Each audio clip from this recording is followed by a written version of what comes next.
যৌতুক চাবে না, অথবা বাইরের কোনো মানুষ এমন আছে যে যাদের বউ নাই অথবা বউ চলে গেছে, এরকম মানুষ বয়স বেশি হলে কোনো আপত্তি নাই, কিন্তু একটা জিনিসই তাদের মনে থাকতে হইব, তাদের মনটা সুন্দর থাকতে হইব, অথবা মনে ভালোবাসাটা থাকতে হইবে যে আমি যে এরকম মানুষ, আমার কোনো পড়ালেখা নাই, বাবাটা মারা যাওয়ার পর আমাদের আর্থিক অবস্থা একদমই খারাপ হয়ে যাওয়া, আমরা মামা বাড়িতে এসে উঠছি, আর দাদুর বাড়ির কেউ আমাদের দেখে না, তারা আমাদের কোনো খোঁজখবর নেয় না। আমার মাটা আমার অনেক কষ্ট করে বড় করছে, তো সেই জায়গা থেকে আমাদের আর্থিক অবস্থা অনেকই খারাপ। তো বিনা হিসাবে যারা যেহেতু আমার বিয়ে করতে চায় অথবা নিতে চায়, বাইরের কোনো ভাইরা যদি আপু, আমি একটু জানতে চাই, বিনা হিসাব বলতে কি? বিনা হিসাব ধরেন আমার বিয়ের খরচটা, অথবা যৌতুক কত আছে না, বিয়ে শাদীর ভিতরে শ্বশুর বাড়ি থেকে ঘর ফ্যামিলির থেকে মায়ের অনেক কিছু দেয় না, যেমন ঘর সাজায় দেয়, জামাইরে যৌতুক হিসাবে অনেক কিছু দেয় না, মানে কোনো খরচ দিতে পারবেন না যদি খরচ ছাড়া কেউ যদি আপনার দায় দায়িত্ব নিতে চায়, আপনাকে বিয়ে করে নিতে চায়, তাহলে আপনি তার কাছে যাবেন। জি, আমি রাজি আছি। কিন্তু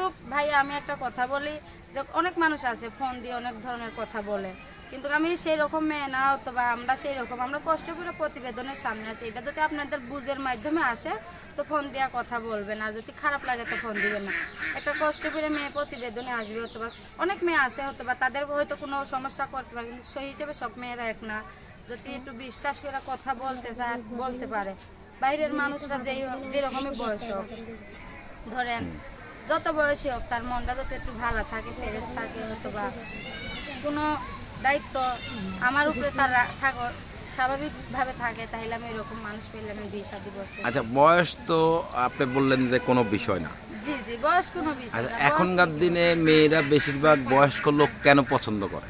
এটা ভাই আমি জানি না, কিন্তু আমার ক্ষেত্রে আমি বলতেছি এটা কেন, ধরেন আমি হলাম একদম সাধারণ মেয়ে, আর বয়স্ক মানুষদের ভিতরে মায়া মহব্বত আছে, আর এই যে ধরেন যুবক ছেলেরা তারা কি করে, একটা বিয়ে করে, তারপর একটা সন্তান হয় অথবা একটা মেয়ে হয়, বাচ্চা হয়, তারপর তাদের আর কোনো খোঁজ থাকে না, আরেকটা মেয়ের লোকের সম্পর্ক করে চলে যায়। এই জন্য এখন আর বয়সে বেশি অল্প বয়সী ছেলেদের ভাই এখন আর বিশ্বাস একদম মানুষের ভিতর থেকে উঠে গেছে গা। এই জন্য আমি বলতেছি যে বয়স্ক মানুষ হলে কি যদি স্বাভাবিক জীবনে রাখতে পারে, দায়িত্বটা ঠিক মতন রাখতে পারে, খাওয়াইতে পারে 2 বেলা, অথবা 5 ওয়াক্ত নামাজ পড়া শুধু, এতটুকু হইলে আর কোনো কিছু লাগবে না। আচ্ছা, বয়স্ক লোকের তো একাধিক বিয়ে থাকে, দেখা গেল যে অনেকে 2টা 3টা বিয়ে করে ফেলেছে, তো আমাদের বাঙালি নারীরা সতীনের উপরে সংসার করতে চায় না, আবার অনেকে আপনার একটা অবিবাহিত মেয়ে বিবাহিত ছেলের কাছে অনেকেই বিয়ে বসতে চান, তা আপনি আসলে অবিবাহিত মেয়ে হয়ে বিবাহিত ছেলের কাছে কেন বিয়ে বসতে না? চান? আমি বিবাহিতর দিকে কথা না ভাইয়া, কথা হলো এটা, তার যদি আরেকটা ফ্যামিলি থাকা সত্ত্বেও সে যদি আমার সেই ফ্যামিলি থাকা সত্ত্বেও যদি আমার নিয়ে তার গ্রহণ করে আমার খাবাইয়া পরে রাখতে পারে, তাতে আমার কোনো আপত্তি না। ভাইয়া তো এমন আছে না যে এখনের দিনকাল অনেক খারাপ যাচ্ছে, কারো বাচ্চা আছে 2টা, অথবা ভাইরা চলে গেছে, বউ চলে গেছে, আরেকটা ছেলের লোকের সম্পর্ক করে টাকা পয়সা নিয়ে চলে গেছে, এরকম মানুষের অনেক শুনতে আছে। তো সেই রকম ভাইদের যদি আর কি কোনো ভালো লাগিয়া থাকে, অথবা ভালোবাসা মনে জায়গা থাকে, তারা ফোন দিয়ে কথা বলবো, কথাবার্তা ভালো। আমি কোনো সহযোগিতার জন্য প্রতিবেদনের সামনে আসিনি, আমি কোনো আমি একটা মেয়ে মানুষ, আমি পারলে আমি অনেক ধরনের ইনকাম করতে পারি, ইনকাম করাটা অনেক ধরনের, মানে আপনি সহযোগিতা চাচ্ছেন না? জি না, আমি সহযোগিতা, আমার সম্মানটা হলো আমার কাছে অনেক বড়। জীবনে স্বাভাবিক জীবনে চলতে হলে মানুষের একটা সম্মান, তো আমার সম্মানটার জন্য আমি 5 ওয়াক্ত নামাজ পড়ি, ঘরেই থাকি, কোনো বাইরের কোনো কাজও করি না, কাজ করতেও যাই না। তো আমি এই জন্য বলতাছি যে আমার কোনো সহযোগিতার দরকার নাই, যদি সারা জীবনের জন্য দায়িত্ব হিসেবে নিতে চান তাহলে আমি যাইতে রাজি আছি।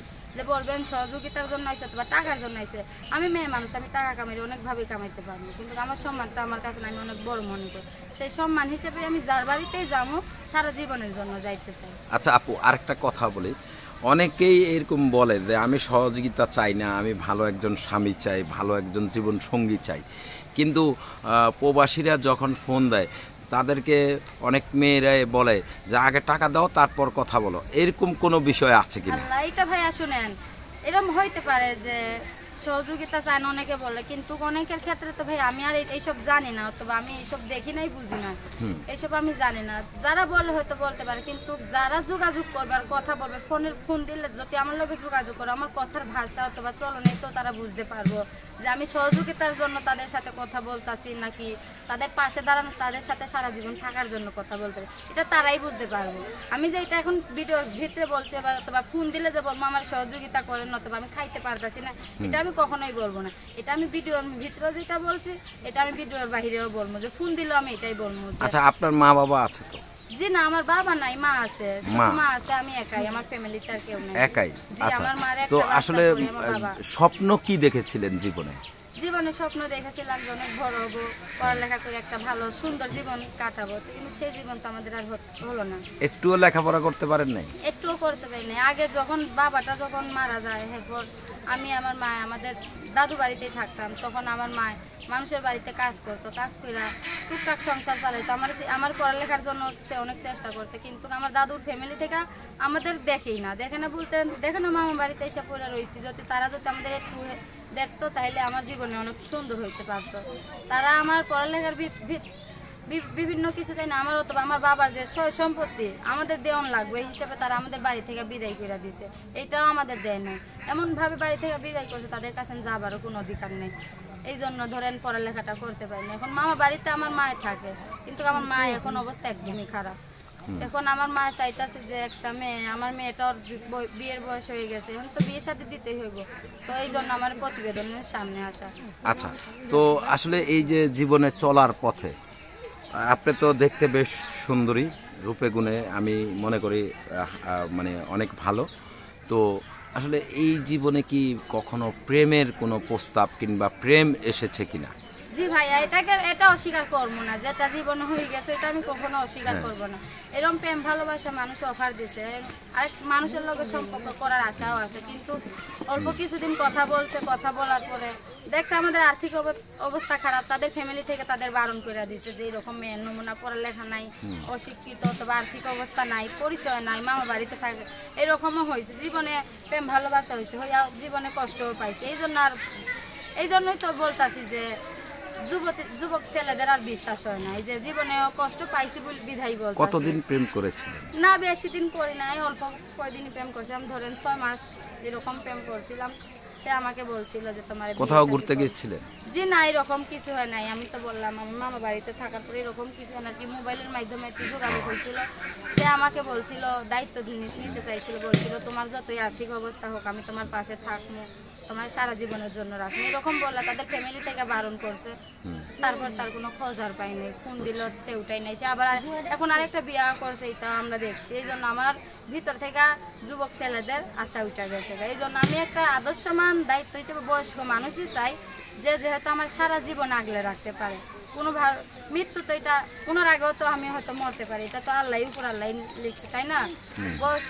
বয়স্ক মানুষ হলে যে মৃত্যু, এটা মৃত্যুর কথা উপর আল্লাহ লেখা আছে। আমি তার যতটুকু জীবন কাটাইতে চাই আমি সেরকম মানুষের সাথেই চাই, যে আমার হাতটা কখনো না চাই। তো আপনার সাথে যোগাযোগের ব্যবস্থাটা কি? আমার ফোন নাম্বার আছে, আমি ভিডিওর স্ক্রিনে দেওয়ার জন্য ফোন নাম্বার আছে, ফোন নাম্বারে আমার ফোন দিলে যোগাযোগ। আচ্ছা, তো দর্শক আপনারা সকলেই ভালো থাকবেন সে পর্যন্ত, এবং এই বোনটিকে আপনারা পারলে সাদা মনে একটু সহযোগিতা করবেন। আসলে কেউ সাদে ক্যামেরার সামনে আসে না।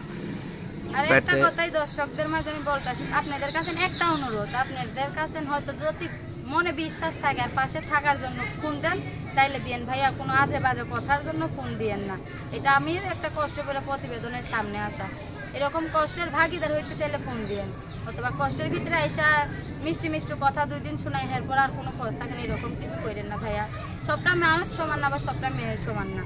একটু বিশ্বাস জাগাইতে হইব মনে, যার লগে যে সম্পর্ক করবো, কিন্তু এটা বিশ্বাস জিনিসটা হইলো বড়। এটা যদি করতে পারে, আপনাদের কাছে একটা অনুরোধ, কোনোদিন ফোন দিয়ে মেয়ে কোনো কথা বলার জন্য দিন না। যদি পাশে থাকেন তাইলে দিন, সহযোগিতা এটা আপনাদের বের করতে। আপনারা যদি দেন তো আমি কখনো এটা বলবো না যে সহযোগিতা। আমার যত আর্থিক অবস্থা খারাপ থাকে, আমি শুধু একটা সুন্দর মনের মানুষ, বিয়ে শাদির জন্য আমি প্রতিবেদনের সামনে আমার দায়িত্ব হিসেবে যে বিয়ে করবো অতটুকুই আমি চাইব, আর কিছু না। ঠিক আছে, তো ভালো থাকবেন, সুস্থ থাকবেন। দর্শক, বিয়ে শাদীর দায়িত্ব ইউটিউব কর্তৃপক্ষ নেয় না। আপনারা আপনাদের নিজ দায়িত্বে যাচাই করে তারপর মোটা অঙ্কের টাকা পয়সা দিয়ে তাদেরকে বিয়ে শাদী যদি করেন, সেই প্রতিশ্রুতি একমাত্র আপনাদের দায়িত্বে আমরা ইউটিউব কর্তৃপক্ষ তাদেরকে তুলে ধরি।